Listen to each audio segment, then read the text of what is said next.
The initial blitzkrieg was swift and brutal. Poland fell. Denmark, Norway, the Low Countries, then France, Western Europe reeled. Yet, these early campaigns, devastating as they were, offered only a glimpse of the carnage to come.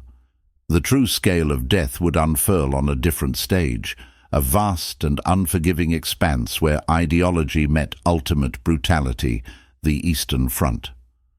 On June 22, 1941, Hitler launched Operation Barbarossa, the invasion of the Soviet Union. He envisioned a swift, decisive victory, a racial war of extermination and conquest. What he got, however, was a grinding, apocalyptic struggle that would consume millions. This was a war fundamentally different from the West. No quarter was given, none expected. The initial Soviet losses were catastrophic: millions captured, millions killed or wounded. The sheer human wave thrown against the German war machine seemed, at first, suicidal. Yet with every meter of retreat, the Red Army bled, learned, and eventually hardened. The concept of total war reached its horrifying zenith here. Consider the Siege of Leningrad. For 872 days from September 1941 to January 1944, the city was completely encircled. Food ran out, fuel vanished. The winter became an enemy as deadly as the German artillery. Maria Ivanova was a child when the siege began. Her diary, later discovered, paints a stark picture. November 14, 1941. Mama is so weak. We ate Papa's leather belt today. The birds are gone. Everything is gone. Only the hunger remains. Over 1 million civilians died in Leningrad, primarily from starvation and exposure, a deliberate policy of annihilation. But civilian deaths were not confined to sieges. Across vast swathes of occupied Soviet territory, atrocities were commonplace. The Einsatzgruppen, mobile killing squads, followed the Wehrmacht, systematically murdering Jews, communists, and anyone deemed undesirable. This was genocide interwoven with military conquest. While exact figures remain debated, it's estimated that between 20 and 30 million Soviet citizens, both military and civilian, perished in World War II.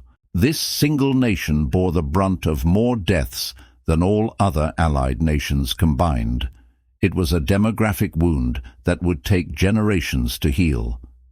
The Soviet Union's sacrifice was immense, a turning point purchased with an unbearable price.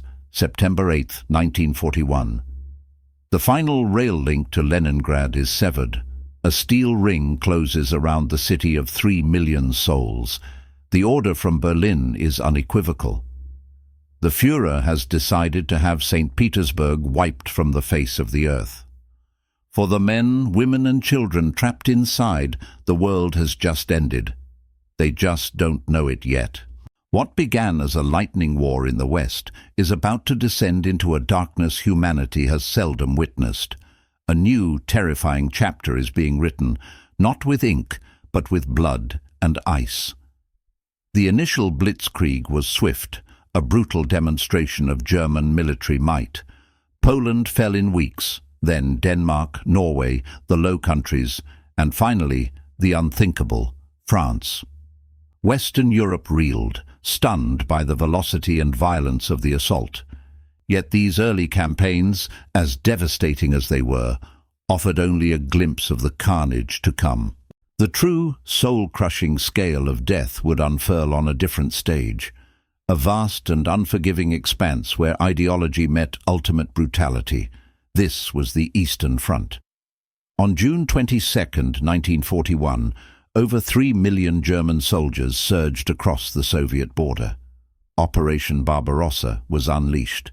Hitler and his high command envisioned a swift, decisive victory, a war of extermination and conquest that would be over by Christmas. What they got, however, was a grinding apocalyptic struggle that would consume millions. This was a war fundamentally different from the West. No quarter was given, because none was ever expected. It was a clash of two totalitarian regimes, a war to the death. The initial Soviet losses were catastrophic, almost unimaginable. In the first few months, millions were captured in vast encirclements, millions more were killed or wounded. The sheer human wave thrown against the German war machine seemed at first like a futile, suicidal gesture. Yet, with every meter of retreat, the Red Army bled, learned, and slowly hardened into an instrument of vengeance. The German doctrine of a quick war was shattering against the infinite depth of Russia and the resilience of its people. The concept of total war was about to reach its horrifying zenith here. Let's return to Leningrad.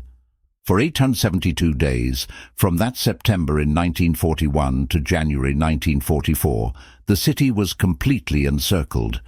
It was a medieval siege with modern artillery. Food ran out almost immediately, then fuel, then hope. The bitter Russian winter, once an ally, became an enemy as deadly as any German shell. People burned their furniture, their books, their memories, just to stay warm for one more night.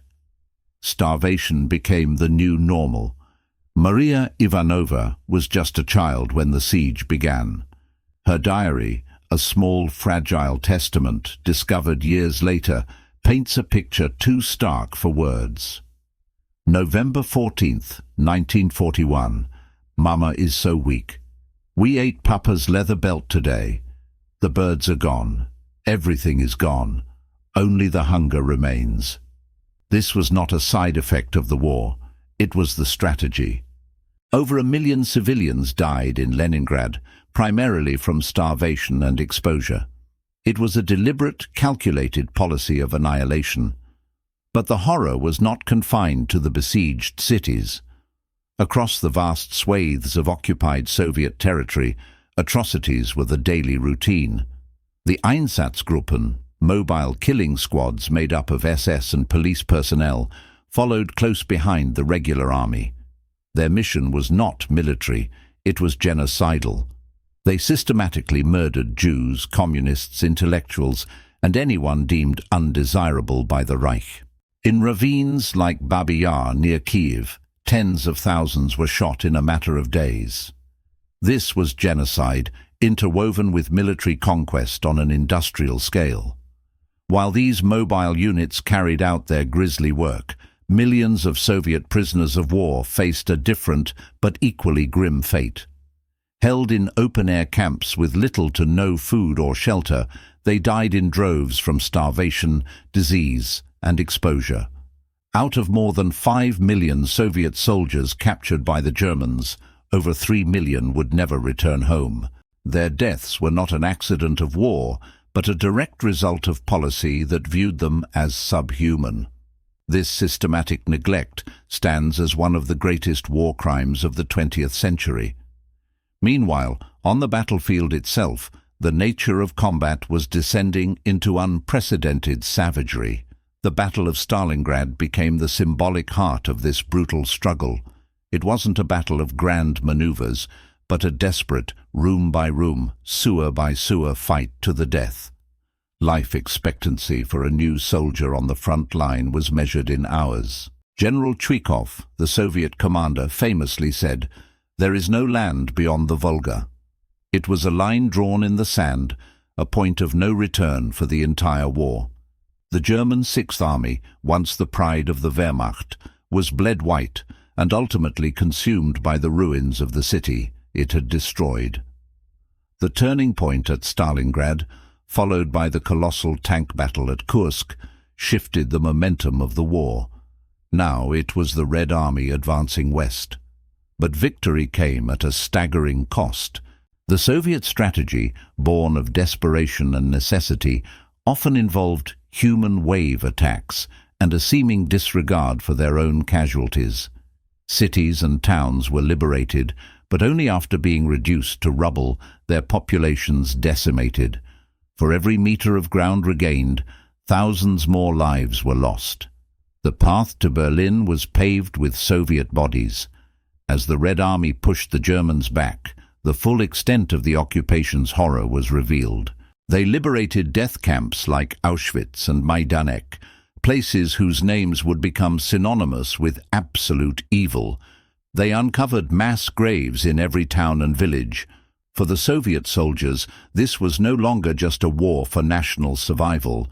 It had become a war of retribution, a great patriotic war fueled by righteous fury. So, what is the final terrible accounting of this conflict?